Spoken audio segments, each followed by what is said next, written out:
Hello everyone. I hope that you're still feeling healthy. So we're going to continue on through chapter 5, working on meiosis today. And so I thought I would use today, kind of slow down a little bit, do a little bit of review so that you can feel comfortable with the material, because it's coming at you at, rocket speed. And so I'm going to go through some of the older concepts, just kind of a quick review of chapter 5 up to where we're at, and then give you some instructions for how to go about doing today's lab, which is called remote reproduction. So just as real quickly, remember that cells spend most of their lifetime in what is called interphase, and that's where they're just performing their normal function. And for the most part, that's where your cells are just making whatever that genetic information codes for. They're making those products for you. During mitosis, if a cell, one of your body cells, which are called somatic cells, if your body cell gets injured, or if you're growing because, of hormone signals causing you to grow, then your cells will undergo a process called mitosis. So the cell leaves the interphase and moves into the mitotic phase.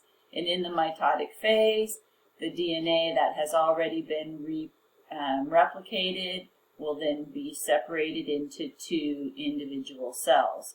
And that the splitting of those two cells also requires the splitting of the cytoplasm, and the splitting of the cytoplasm is what we call cytokinesis.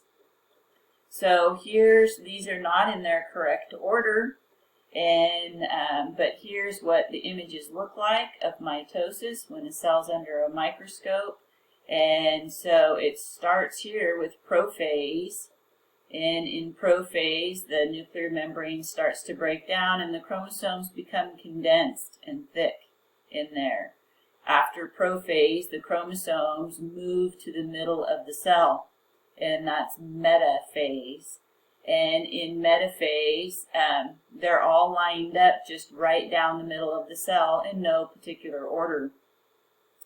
After metaphase, they go into anaphase, and in anaphase, the sister chromatids are being pulled apart to opposite sides of the cell, and then the cell is going to pinch down the middle if it's an animal cell, or build a cell plate if it's a plant cell, and you'll end up with two cells. So in interphase, where the cell is just doing its normal activity, it's there where the chromosomes duplicate. So once a cell receives a signal, either being hormonal because you're growing, or a signal from an injury, then right away the chromosomes duplicate. So notice that the chromosomes duplicating is something that takes place during interphase. So that could be something you could prepare for on an exam. The question might read, during what phase are the chromosomes duplicated? And the correct answer would be interphase. And so here's where they now start to look like those X features, or those X things that we've been looking at, because now they're in the form of sister chromatids. So a duplicated chromosome, we now refer to them as sister chromatids.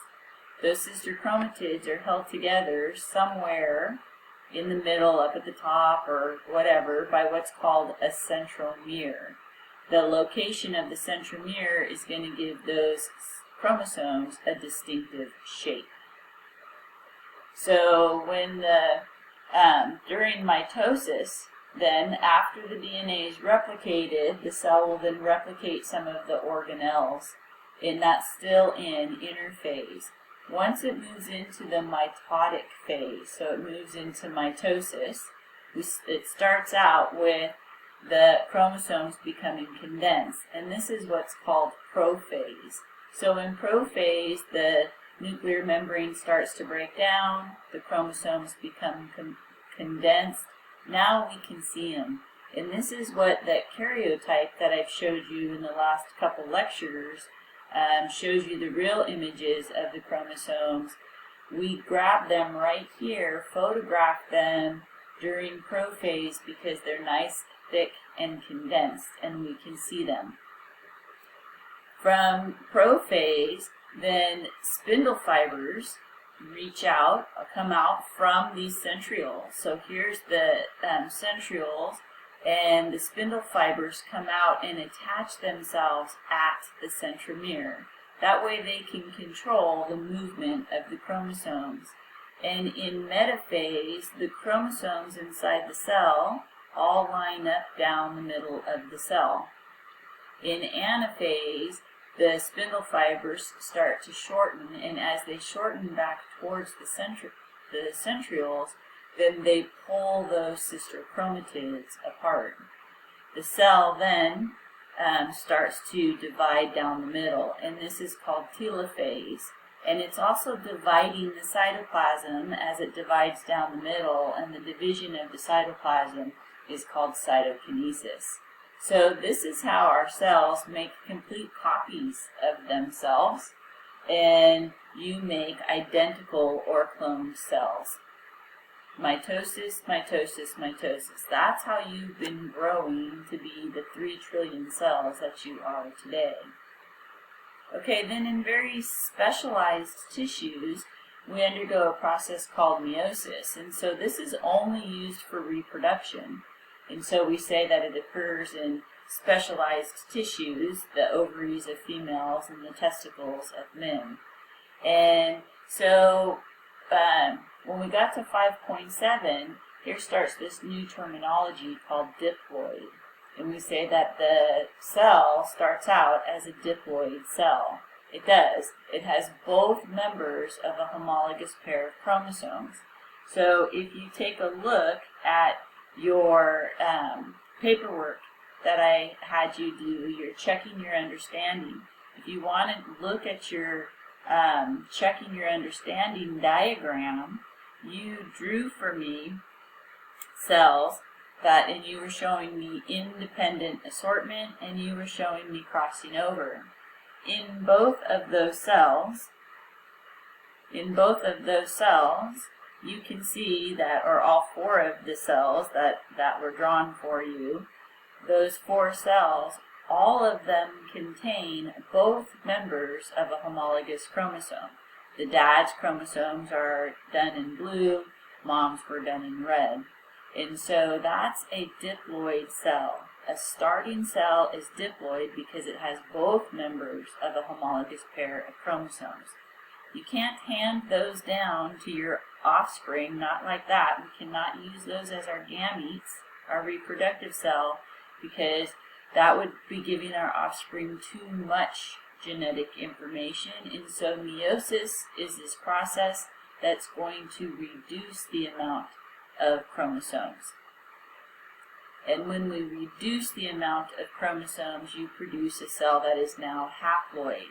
They contain only one member of a homologous pair. So either they've got the blue chromosome or they've got the red chromosome, but not both, so that I can hand down only one chromosome, number 1, to my offspring.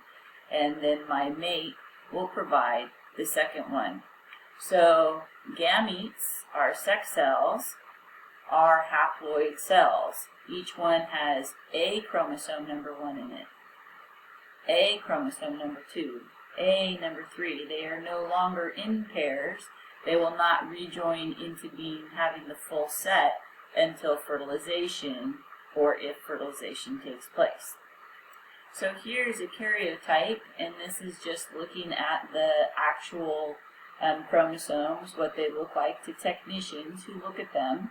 And this kind of work is done when it's called an amniocentesis.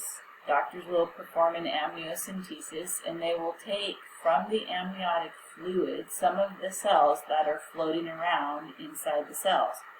So just like you and I, these early embryonic cells, some of those skin cells start sloughing off inside the amniotic fluid, and that's what the physician is removing from the patient.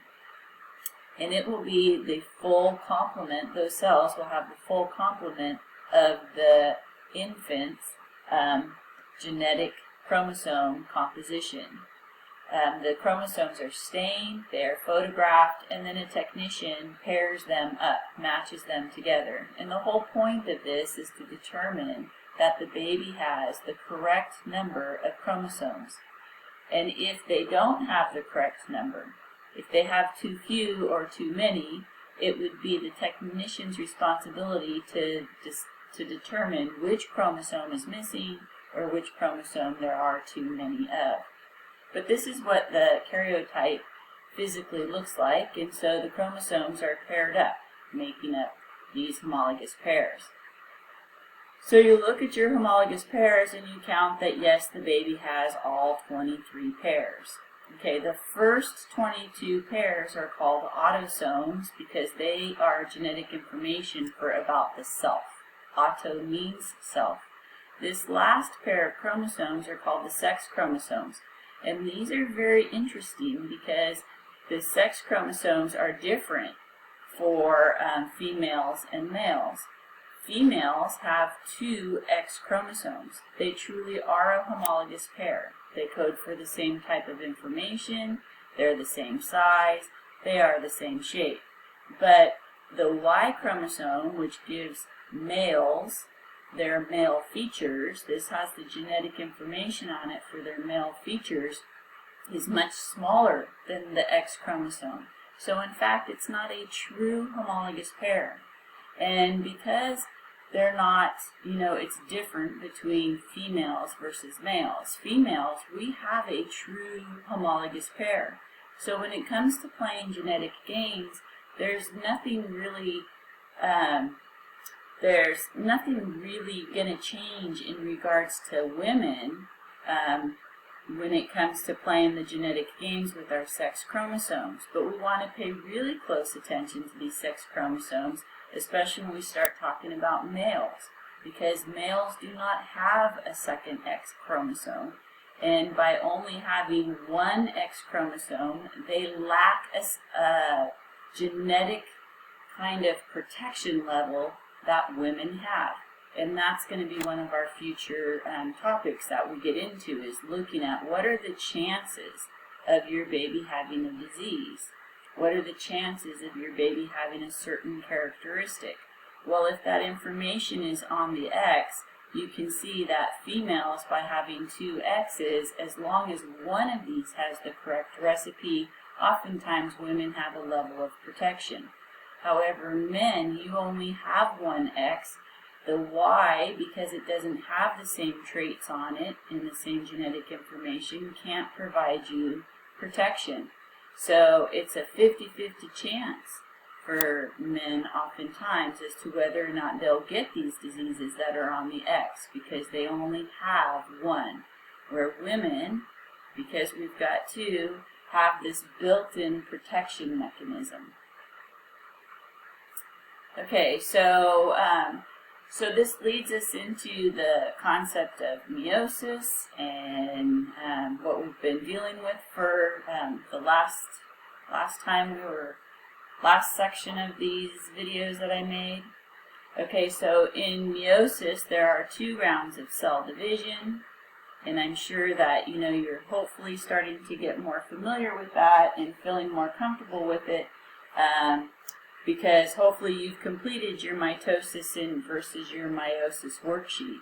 If you haven't, then stop this video now and upload or download, I guess, your mitosis versus meiosis worksheet so that you can draw out what actually happens to these chromosomes.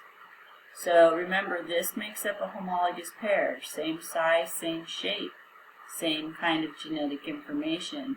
So if you haven't done that sheet, then please do that sheet. If you have done that worksheet, then notice that there are 2 rounds of cell division and you end up with 4 cells. Those are gamete cells, and they are also haploid. Okay, so I'm just about out of time, so I'll make my second video. post this one here, and then I'll make my second video and pick up with you guys right here again.